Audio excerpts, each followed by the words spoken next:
حضرات، اللہ تبارک و تعالیٰ کا بڑا شکر و احسان ہے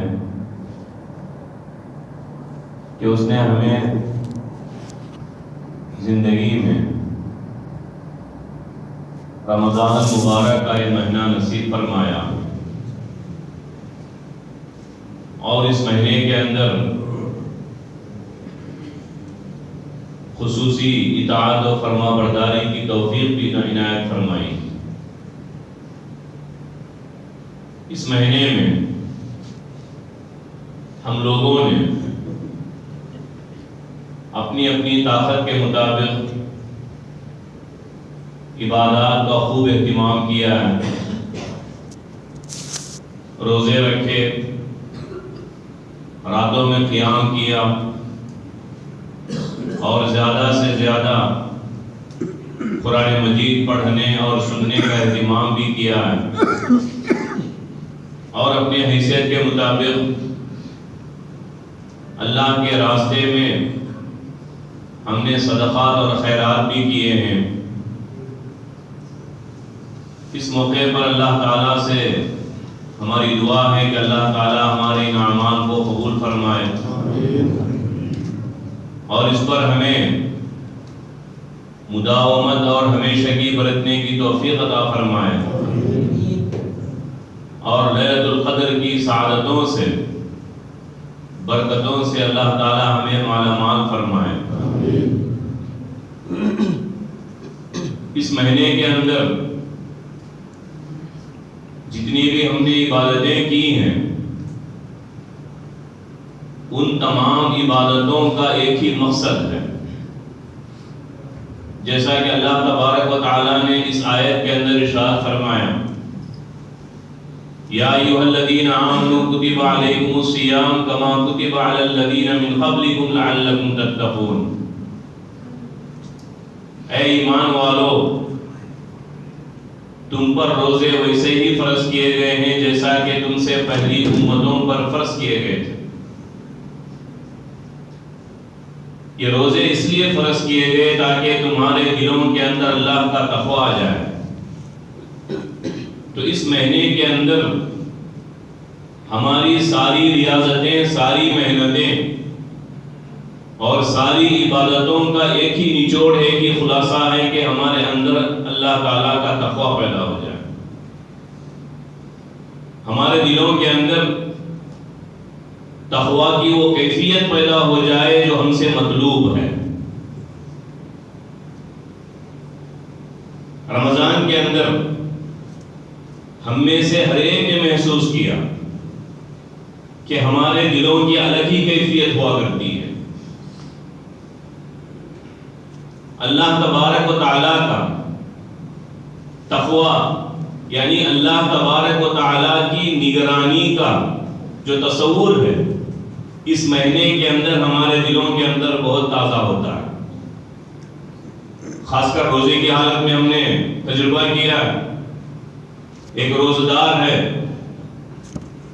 سخت گرمی کا موسم جس سے ہم گزر رہے ہیں، تو سخت پیاس اور بھوک سے بندہ تڑپ رہا ہوتا ہے، اور اس کے سامنے اچھی سی اچھی جو ہے غذائیں، لذیذ غذائیں اور اچھا مشروب پانی جو رکھا ہوا ہوتا ہے، اور یہ خود اس وقت اس کا محتاج بھی ہوتا ہے، لیکن وہ ان کھانے اور پینے کی چیزوں کو ہاتھ نہیں لگاتا۔ کیوں؟ اس لیے کہ اس کا تصور ہے کہ میں روزے سے ہوں، اللہ تبارک و تعالیٰ نے روزے کی حالت میں ان چیزوں کو میرے لیے حرام کر دیا۔ تو یہ ہماری جو کیفیت ہے، اللہ تبارک و تعالیٰ یہ چاہتے ہیں کہ یہی کیفیت سال کے 12 مہینوں کے اندر ہمارے دلوں کے اندر تازہ ہے۔ تو سال میں ایک مرتبہ ہمیں اسی لیے ٹریننگ کے طور پر دیا جاتا ہے، مشق کرائی جاتی ہے کہ اللہ تعالیٰ کا تقویٰ جو کسے کہتے ہیں۔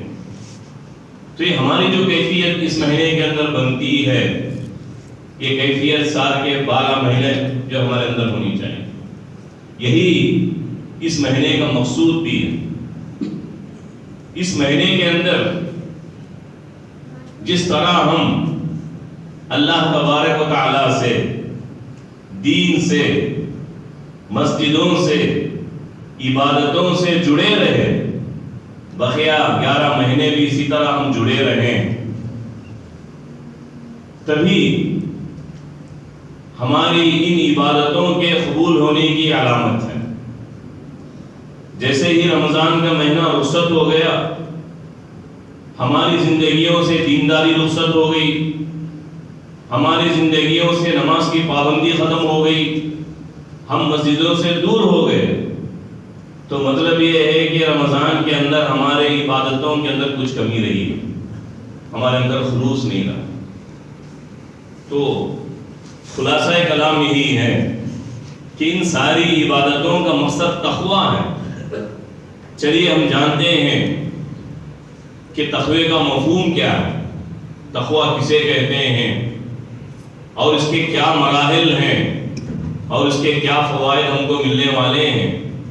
مختصر طور پر میں آپ کے سامنے باتیں رکھوں گا۔ سب سے پہلے تقویٰ یہ عربی زبان کا لفظ ہے، وقایتن سے نکلا ہے۔ وقایتن کے معنی بچنے، بچانے اور پرہیز کرنے کے۔ جس طرح انسان کی جسمانی صحت، اس کی تندرستی اور اس کی نشو و نما کے لیے چند چیزوں سے بچنا اور احتیاط کرنا ضروری ہوتا ہے، تو اسی طرح انسان کی روحانی، انسان کی جو روح ہے، اس کی صحت کے لیے، اس کی تندرستی کے لیے اور اس کو آگے بڑھانے کے لیے، اس کو پروان چڑھانے کے لیے بھی چند چیزوں سے بچنا اور احتیاط کرنا ضروری ہوتا ہے۔ جسم کو نقصان پہنچانے والی چیزیں تو ہم بچتے ہیں، لیکن روح کو نقصان پہنچانے والی جو چیزیں ہم کو محسوس نہیں ہوتی، اس لیے ہم اس سے نہیں رکتے۔ تو روح کو نقصان پہنچانے والی جو چیزیں ہیں، اس سے بچنے کا نام تقویٰ۔ اسلاف کرام نے تقوی کی مختلف تعریفیں کی ہیں۔ حضرت علی رضی اللہ تعالیٰ عنہ فرماتے ہیں کہ تقویٰ وَهُوَ الْخَوْفُ مِنَ الْجَلِيلِ وَالْعَمَلُ بِالتَّنزِيلِ وَالرِّضَا بِالْقَلِيلِ وَالْإِسْتِعْدَادُ لِيَوْمِ الرَّحِيلِ۔ تو تقوی کا مفہوم بتاتے ہوئے حضرت علی فرماتے ہیں، تقویٰ یہ ہے کہ بندہ صرف اللہ سے ڈرے، وَالْعَمَلُ بِالتَّنزِيلِ، اور اللہ تبارک و تعالیٰ نے محمد صلی اللہ علیہ وسلم کے ذریعے سے جو شریعت نازل کی ہے اس پر عمل کرے،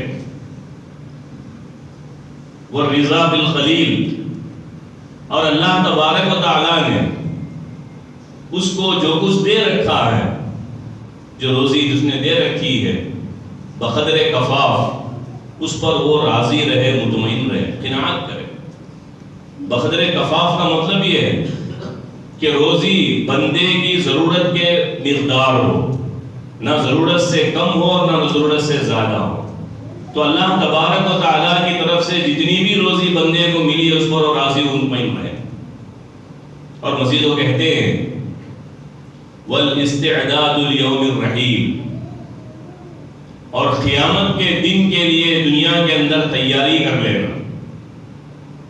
ایک تو اللہ تبارک و تعالیٰ سے ڈرنا، اور دوسرا شریعت پر عمل کرنا، اور تیسرا اللہ تبارک و تعالیٰ نے جو روزی دے رکھی ہے اس پر مطمئن اور قناعت کرنا، راضی رہنا، اور چوتھی چیز اس دنیا کی جو زندگی ہمیں ملی ہے اس میں آخرت کی تیاری کرنا، اس کا نام تقویٰ۔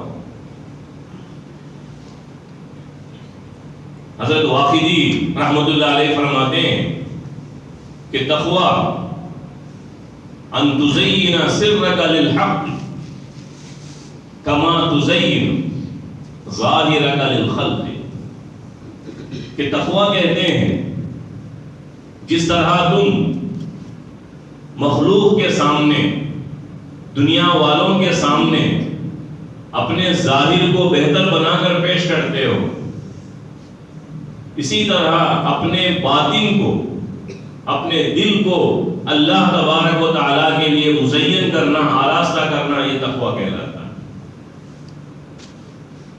ہر آدمی یہ چاہتا ہے کہ دنیا والے اس کو دیکھ کر اس کی تعریف کریں، تو اس لیے وہ بہتر سے بہتر اپنے آپ کو بنا کر پیش کرتا ہے۔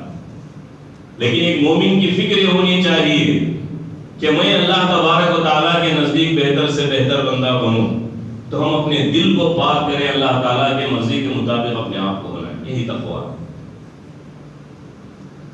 ایک مرتبہ حضرت عمر رضی اللہ تعالی عنہ نے حضرت کعب سے پوچھا کہ بتاؤ تقویٰ کسے کہتے ہیں؟ تو انہوں نے تقوی کا مفہوم بتاتے ہوئے فرمایا، سوال کیا کہ اے عمر، کیا کبھی تمہارا گزر خاردار جھاڑیوں کے درمیان سے ہوا ہے، کانٹے دار جھاڑیوں کے درمیان سے ہوا ہے؟ تو حضرت عمر نے کہا کہ ہاں۔ تو آپ نے فرمایا کہ اس وقت تم نے کیا کیا، تم وہاں سے کیسے گزرے؟ تو حضرت عمر نے کہا کہ میں وہاں سے پوری احتیاط سے گزرتا ہوں تاکہ میرے کپڑے، میرا دامن جو ہے ان جھاڑیوں میں، ان کانٹوں میں نہ اٹک جائے، تو میں بچاتے ہوئے وہاں سے نکلتا ہوں۔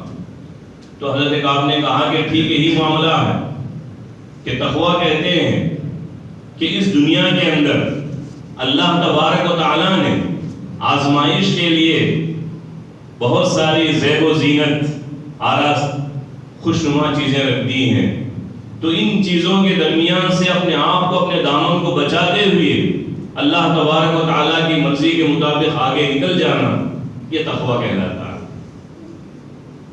تو آج یہ مادی دور ہے، مادیت کا غلبہ ہے کہ ہر آدمی کے ذہن کے اندر مادیت سوار ہے، دنیا داری۔ مادیت کا مطلب ہے دنیا داری، کہ بہت سارے لوگ ہر چیز کو دنیا داری کے حساب سے تولتے ہیں، دین پر بھی عمل وہی کرتے ہیں جہاں ان کو دنیا کا کوئی نہ کوئی فائدہ نظر آتا ہے۔ تو یہ آج کے دور کا فتنہ ہے، تو یہ مادیت کا غلبہ ہے۔ تو ایسے دور کے اندر یعنی انسان یہ سمجھتے ہیں کہ دنیا کے اندر کامیاب شخص وہ ہے جس کے پاس زیادہ سے زیادہ مال و دولت ہو، جس کے پاس عالیشان گھر ہوں، اونچے اونچے جو محل ہوں، یا پھر ان کے پاس خوبصورت گاڑیاں ہوں۔ یہ دنیا والوں کی نظر میں یہ کامیاب آدمی ہوتا ہے، لیکن شریعت کی نظر میں، اللہ تبارک و تعالیٰ کی نظر میں کامیاب وہ نہیں ہے۔ اللہ تبارک و تعالیٰ کی نظر میں کامیاب شخص وہ ہے جس کے دل کے اندر تقویٰ زیادہ ہو، جس کا دل جتنا تقوی سے معمور ہوگا، بھرا ہوا ہوگا اللہ تعالیٰ کے نزدیک، وہ زیادہ۔ ان اکرمکم عند اللہ اتقاکم، کہ اللہ تعالیٰ کے نزدیک سب سے زیادہ عزت والا شخص وہ ہے جس کے دل کے اندر تقویٰ موجود ہے۔ یہ تقویٰ یہ دل کی کیفیت کا نام ہے، یہ کوئی نظر آنے والی چیز نہیں ہے کہ ہم پیمانہ لے کر ماپ نہیں سکتے کہ کس کے دل کے اندر کس کا کتنا تقویٰ ہے۔ یہ دلوں کا حال ہے کہ صرف اللہ تعالیٰ جانتا ہے کہ کس کے دل کے اندر کتنا تقویٰ ہے اور کس کے دل کے اندر کتنی ریاکاری اور دکھاوا ہے۔ ایک مرتبہ اللہ کے نبی صلی اللہ علیہ وسلم نے تو تقوی کے تعلق سے بتاتے فرمایا تقویٰ ہاں ہونا، تقویٰ ہاں ہونا، کہ فرمایا کہ تقویٰ یہاں ہے، یعنی تقویٰ دل کے اندر ہوتا ہے، کوئی نظر آنے والی چیز نہیں۔ تو اس لیے ہمیں چاہیے کہ ہم ہمارے جو دلوں کی جو کیفیت ہے اس کو خود ہم جانچیں، اس لیے کوئی دوسرا ہم کو جان نہیں سکتا ہے۔ اس نے بھی بتایا کہ کوئی نظر آنے والی چیز نہیں ہے۔ تو اس میں سے ہر آدمی اپنا مکلف ہے، اپنا ذمہ دار ہے کہ ہم اپنے دلوں کا جائزہ لیں۔ ہماری جو کیفیتیں ہیں مختلف اوقات میں، ہمارے جو وسوسے ہمارے دلوں کے اندر آتے ہیں، جو خیالات آتے ہیں، جو تصورات ہمارے اندر جو گزرتے ہیں، اس کا ہم جائزہ لیتے ہوئے اپنے دل کو اللہ تبارک و تعالیٰ کی عبادت پر مطمئن رکھیں، راضی رکھیں، ادھر ادھر بھٹکنے نہ دیں۔ یہی جو ہے تقویٰ ہے۔ اب چلیے تقوی کے کیا مراحل ہیں؟ تقوی کے 3 مراحل ہیں۔ سب سے پہلا مرحلہ تقوی کا کہ بندہ اپنے آپ کو سب سے بڑے گناہ سے بچائے۔ سب سے بڑا گناہ شرک ہے۔ شرک اور شرک کی تمام قسموں سے اپنے آپ کو بچا کر رکھنا، دور رکھیں۔ اور سب سے بڑی نیکی توحید، اس کا اعتراف کرے، اس کا اقرار کرے. یعنی شرک سے اپنے آپ کو بچانا اور توحید پر قائم رہنا، یہ تقوی کا بڑا پہلا مرحلہ، پہلا اسٹیج ہے. اگر کوئی آدمی شرک سے بچ جاتا ہے اور توحید قبول کر لیتا ہے تو گویا وہ تقوی کے راستے میں آ جاتا ہے. اس کے بعد کا دوسرا مرحلہ تقوی کا فرائض اور واجبات کی پابندی کرنا، کہ اللہ تبارک و تعالیٰ نے جو ہم پر عبادتیں فرض کی ہیں، چاہے وہ نماز ہو، روزہ ہو، حج ہو، زکوٰۃ ہو، اپنے اپنے مستویٰ کے لحاظ سے، کہ اللہ تبارک و تعالیٰ کے فرض کردہ جو اعمال ہیں، جو فرائض ہیں، جو واجبات ہیں، اس کی پابندی کرنا. اور پھر اللہ تبارک و تعالیٰ کے حرام کردہ چیزوں سے اپنے آپ کو بچانا، گناہ کبیرہ سے اپنے آپ کو بچانا، یہ تقوی کا دوسرا مرحلہ. اور تقوی کا تیسرا مرحلہ کہ آدمی، بندہ اپنے آپ کو ہر اس عمل سے، ہر اس کام سے بچائے جو اللہ تبارک و تعالیٰ کو ناراض کرنے والا، جس سے اللہ تبارک و تعالیٰ ناراض ہوتا ہے. ہر اس کام سے، چھوٹے بڑے، بچائے، اور پھر اپنے آپ کو ہر وہ کام کرے جس سے اللہ تبارک و تعالیٰ راضی اور خوش ہوتا ہے. تو یہ تقوی کے مراحل ہیں. اب چلیے کہ تقوی کے فوائد کیا ہیں، کہ تقوی سے ہم کو کیا کیا فائدے حاصل ہوتے ہیں. کہ تقوی یہ ساری چیزوں کی اصل ہے، ساری نیکیوں کی اصل ہے. جیسا کہ حضرت سعد بن مالک رضی اللہ تعالی عنہ ایک مرتبہ نبی کریم صلی اللہ علیہ وسلم سے درخواست کیا کہ اللہ کے نبی آپ مجھے کوئی نصیحت کیجیے. تو آپ نے فرمایا اتق اللہ فإنہ رأس کل شیء. تو آپ نے فرمایا کہ تم اپنے اندر اللہ کا تقوی پیدا کرو، اللہ سے ڈرتے رہو، اس لیے کہ یہ ہر چیز کی اصل ہے، ہر نیکی کی اصل ہے. ہر نیکی کی شروعات تقوی سے ہوتی ہے. اب جس آدمی کے دل کے اندر جتنا تقوی ہوگا، اسی اعتبار سے وہ اللہ کی عبادت میں آگے ہوگا اور گناہوں سے دور ہوگا. جس آدمی کا دل تقوی سے بھرا ہوا ہوتا ہے، وہ کبھی گناہوں کی جسارت نہیں کرتا، کبھی گناہوں کی ہمت نہیں کرتا، تو ہمیشہ وہ اللہ تبارک و تعالیٰ کی عبادت کی طرف راغب ہوتا ہے. تو اس طرح تقوی کا بڑا فائدہ یہ ہے کہ تقوی دنیا اور آخرت دونوں جگہ کی تمام سعادتوں اور بھلائیوں کا وہ اصل ہے. اسی سے دنیا کی اور آخرت کی تمام سعادتیں اور برکتیں ملتی ہیں، اور دنیا کی خوشحالی بھی ملتی ہے اس سے. جیسا کہ اللہ تبارک و تعالیٰ نے فرمایا وَلَوْ أَنَّ أَهْلَ الْقُرَىٰ آمَنُوا وَاتَّقَوْا لَفَتَحْنَا عَلَيْهِمْ بَرَكَاتٍ مِّنَ السَّمَاءِ وَالْأَرْضِ. اگر یہ بستی والے اللہ کا تقوی اختیار کر لے، اگر بستی والے ایمان لاتے اور اللہ کا تقوی اختیار کر لیتے، تو ہم ان پر آسمانوں اور زمین سے برکتوں کے دروازے کھول دیتے. تو آج کل لوگ کتنے پریشان رہتے ہیں روزی کے معاملے کو لے کر، روزی کے تنگی کے معاملے کو لے کر، کہ روزی میں بے برکتی کے معاملے کو لے کر. تو یہاں اللہ تبارک و تعالیٰ ان ساری چیزوں کا حل ہی بتا رہا ہے کہ بندہ اپنے دل کے اندر اللہ کا تقوی اختیار کر لے اور اللہ تبارک و تعالیٰ کی عبادت میں لگ جائے، تو پھر اللہ تعالیٰ اس کی دنیا بھی سنوار دیں گے، کہ دنیا کی خوشحالی اللہ تبارک و تعالیٰ اس کے ذریعے سے عطا کرے گا. ایک اور فائدہ یہ بتایا گیا کہ تقوی ہر کام کو آسان بنانے والا.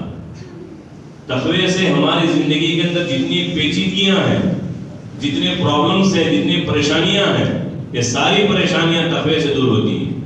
مَن يَتَّقِ اللَّهَ يَجْعَل لَّهُ مِنْ أَمْرِهِ يُسْرًا. کہ بتایا کہ جو بندہ اللہ تعالیٰ کا تقوی اختیار کرتا ہے تو اللہ تبارک و تعالیٰ اس کے زندگی کی ساری پریشانیوں کو، ساری مشکلات کو دور کر دیتا ہے، آسان کر دیتا ہے. دوسری جگہ اللہ تبارک و تعالیٰ نے فرمایا مَن يَتَّقِ اللَّهَ يَجْعَل لَّهُ مَخْرَجًا وَيَرْزُقْهُ مِنْ حَيْثُ لَا يَحْتَسِبُ. کہ جو بندہ اللہ کا تقوی اختیار کرتا ہے تو اللہ تبارک و تعالیٰ اس کے زندگی کی ساری مشکلات کو دور کر دیتا ہے، آسان کر دیتا ہے. دوسری جگہ اللہ تبارک و تعالیٰ نے فرمایا مَن يَتَّقِ اللَّهَ يَجْعَل لَّهُ مَخْرَجًا وَيَرْزُقْهُ مِنْ حَيْثُ لَا يَحْتَسِبُ. کہ جو بندہ اللہ کا تقوی اختیار کرتا ہے تو اللہ تبارک و تعالیٰ اس کے مشکلات سے نکلنے کا غیبی راستہ بنا دیتا ہے، چاہے وہ کتنی ہی مشکلات میں کیوں پھنسا نہ ہو، اللہ تعالیٰ اس سے نکلنے کا راستہ بنا دیتا ہے، اور ایسی جگہ سے اس کو روزی دیتا ہے جہاں سے اس کا وہم و گمان بھی نہیں ہوتا کہ یہاں سے مجھے روزی ملنے والی۔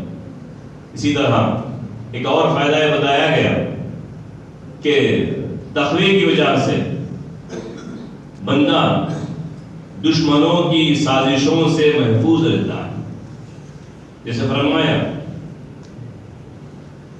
ان تتقوا وتصبروا لا یضرکم، ان تصبروا وتتقوا لا یضرکم کیدہم شیئا، کہ اگر تم دین کے راستے میں پہنچنے والی جو تکلیفیں ہیں، مصیبتیں ہیں، اس پر اللہ تعالیٰ کے لیے صبر کرو اور اللہ کا تقوی اختیار کرو، تو پھر اللہ تبارک و تعالیٰ لا یضرکم کیدہم شیئا، تو یہ دشمنوں کی سازشیں، ان کے مکر و فریب تمہیں کچھ نقصان نہیں پہنچائیں گے۔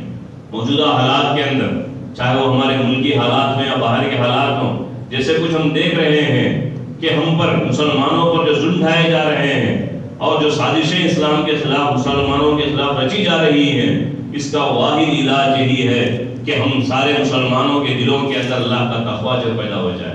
اگر ہم واقعی متقی ہو گئے تو پھر ساری دنیا کے لوگ مل کر بھی مخالفین ہمارا کچھ نہیں بگاڑ سکیں گے، اسلام کو کچھ نہیں بگاڑ سکیں گے۔ تو آج کچھ نہ کچھ مسلمانوں کا نقصان اس لیے ہو رہا ہے کہ ان کے دلوں کے اندر وہ مطلوب تقوی جو اللہ تعالیٰ کو مطلوب ہے، جو تقوی ہونا چاہیے وہ نہیں ہے، اس وجہ سے وہاں کچھ نقصان ہو رہا ہے۔ تو دشمن کبھی اپنے سازشوں کے اندر کامیاب نہیں ہو سکتے، اللہ تعالیٰ کا وعدہ ہے۔